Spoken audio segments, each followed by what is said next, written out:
ఇదివరకు ఇట్నే ఉండనా కేసీఆర్ గారు గవర్నమెంట్ ఉన్నప్పుడు ఇప్పుడు ఎమ్మడే పోయేది ఉన్నప్పుడు అంటే మా అంటే 150 ఎంతనో పెడుతుండే సార్ అంతే మాకు తెలిసిన కాడికి అయితే అంతే మంచి ఓట్లు ఎమ్మటే పోయేదా అప్పుడైతే పోయినాయి సార్ అబద్ధం ఎందుకు కానీ అప్పుడైతే ఇంత రిస్క్ లేదు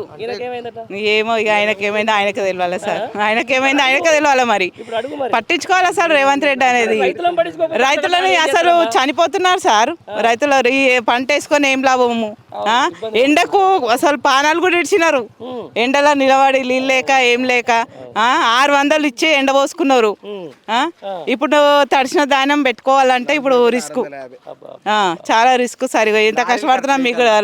మళ్ళీ లారీలు లేవు మళ్ళీ లేబర్ లేరు సార్ ఇప్పుడు నీ లెక్కల మస్తు మంది వస్తారు ఏదో మాట్లాడతారు వెళ్ళిపోతారు సేమ్ కథ ఇదే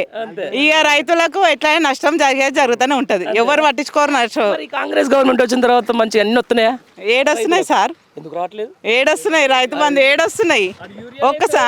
నువ్వు ఒకసారి మాకు మాట్లాడండి ముందరికి వచ్చి ఒకసారి రమ్మనండి ఎవరో పెద్ద వాళ్ళని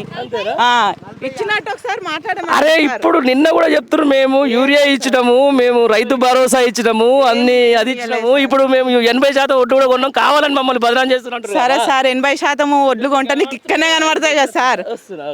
ఇక్కడనే కనబడుతున్నాయి కదా సార్ నీకు 80% కొంటే ఇక్కడనే కనబడుతున్నాయి కదా ఒడ్లు అయితే